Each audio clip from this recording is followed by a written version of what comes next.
Hello, this is a short video explaining my code for computer graphics first assignment. Let me start with transform.js. This update model transform matrix is implemented apart from the template. This function updates the model transform matrix that is used for making various transformations for the objects. These two lines update the scale matrix. These two lines updates the translate matrix. These two lines updates the rotation matrix. And now the following lines multiply all these matrices and storing model transform matrix. So thus this model transform matrix have all the changes, all the transformations made for that object, made for this object basically stored in it. So whenever we call this update model transform matrix, we can observe all the changes appearing on the screen. Now next I will go to sector.js. Sector.js is a function that basically draws a sector onto the screen with the provided initial angle from initial angle to final angle around the center with this radius. Next function is Pac-man.js. Pac-man.js basically does all the operations of the Pac-man. The Pac-man extends sector as Pac-man shape is of sector shape. These move left to move down functions are translation functions. Thus only the translation takes place. For example, in the move rate function, what happens is the Pac-man moves from a position x comma y comma 0 to x plus 1 comma y comma 0. So the relative change is only 1 unit. So this will be the relative change vector parameters, and these will get loaded to this.transform.translate, and thus, as I explained earlier, update model transform matrix will update its position in the screen, and this step is basically updating the index. And next, coming to rotation of Pac-man. Here in WebGL, the rotations, translations, and scalings, any transformation always takes place to the center of clip coordinate system. So for rotation of an object around its own axis, what we should do is we must sync its own axis with the axis of the maze. That can be done by translating the object to the origin. These first two steps will basically translate the object to the origin, and next we will rotate the object around the axis of the maze and in turn the axis of the object itself, and we realign it to its old position. So in this way the rotation takes place. In the clockwise also same.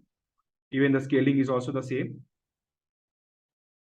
Apart from Pac-man.js, I will go to enemy.js. Enemy.js, I have rendered enemies as triangles. So enemy extends from the class triangle. And similar way, the rotation of enemies is used in a later step, which I will explain later. The process is the same as what we did for Pac-man.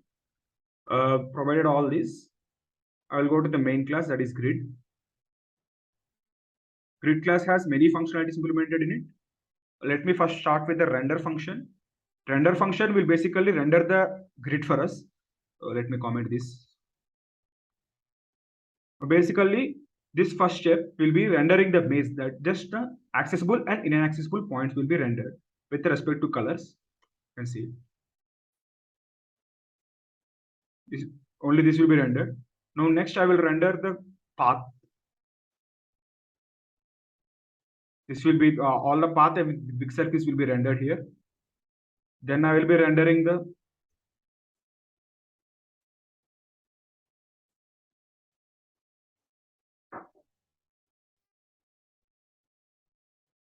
I will explain the render function. I will comment out all this. Now if we observe this, only the grid gets returned with accessible and inaccessible points. Now render path function will render the path for us with the circle provided, with the circles in it, and render enemies function will render the enemies at various locations, and at last thing is rendering the Pac-man. Pac-man gets into the screen. And now coming to movement of the Pac-man, whenever we click on the arrow keys, these Pac-man left, Pac-man right functions gets called, and they will in turn call the movelet function of the Pac-man, which I explained earlier. Before calling this, they will make some condition checks, like if the Pac-man, like the Pac-man's orientation, Pac-man's position, and it will move the Pac-man accordingly.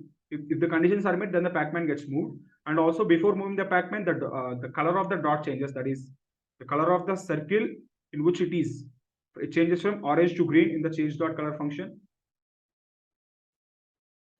And similarly, whenever it visits the big dot, whenever this is equal to, implies that it is in the cell of big dot, then we will have some changes like scaling the Pac-man and changing the color of the enemies.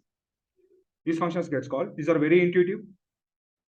And coming to the big one is like this rotate Pac-man and all are directly calling the functions. Rotating the maze, I will explain the anti-clockwise rotation of the maze, which in turn we can understand the clockwise rotation. The first step here is rotating the maze. As I said previously, the rotation always takes around the axis of the screen. As we are rotating the complete maze, we need not rotate the object individually. Rather, we rotate each object around the axis of the maze. So there is no need of translation. So once the object is rotated, many factors gets changed. We must update all those. Like first is height and width get swapped, and next index location, like in the index coordinates, if a position is at I comma j, then after rotating anti-clockwise, the positions will change into height minus 1 minus j comma I. In this way, we change the index of the Pac-man, and thus its center, its orientation gets changed, and all the matrix parameters we have like grid and dots gets changed. Later on, enemy coordinates gets changed, and we are instructed to retain the orientation of the enemy. For that, what we will do is rotate the enemy in the opposite direction. This rotation is already explained, like it's just rotating around its axis, like we will translate to origin, rotate, and get back to its position. In this way, we will rotate the maze in anti-clockwise direction. Clockwise is similar to this one. Now, mouse event, this function is called when we drop the Pac-man in the modify mode, when we drop the Pac-man into some dropping coordinate position. What this function does is it iterates over all elements of the grid and checks if the dropping coordinate is in some range, like cell coordinate minus horizontal buffer to cell coordinate plus horizontal buffer, and cell coordinate like in the buffer range. If the dropping location is in some buffer range of a cell, then we conclude that the Pac-man needs to be placed in that particular cell, and we store the new location of the Pac-man in an array. And when we in turn change the Pac-man location by transforming it, and we make all the changes required as in translating case. With all this provided, let us go to the index function. In index.js, grids function has a collection of grids each grid will be called randomly by clicking the C key, and later on all the keys have their functions. Coming to mouse events, this mouse down event is picking up the Pac-man. It is same as dropping the Pac-man. We will assign a range for it, and if the picking is in the range of the Pac-man, then we will select the Pac-man. If not, we will not select the Pac-man. And in dropping thing, we will just go to the mouse event function, which I explained earlier. It will do all the required things. Now I will demo the game. Now, if you observe that the game is in normal mode, all the horizontal, vertical translations gets done. When it visits the big palette, it scales up and the enemies changes their color. It happens. Now we'll toggle it to modify mode, normal mode, modify mode, normal mode, modify mode. In the modify mode, I will just pick it from here and drop it here. Pick it from here and drop it here. Pick it from here and drop it here. Pick it from here and drop it here. Pick it from here and drop it here. Like it goes on. And when we click on the C, a new maze we'll get into a new maze, and we can have matrix rotations, anti-clockwise rotation. And even though it is rotated, we can have a perfect move and again rotate it. We can have a perfect move. And again, rotate it. No problem. It keeps on rotating. And like even which you can change it to modify mode and pick it and keep it here. And keep it here. In this way. Again, we can do new grid. Grid transformations are here in this way. Whenever we go into a new grid, it goes into normal mode. With this, my demo is done. In this way, this demo is done. Thank you.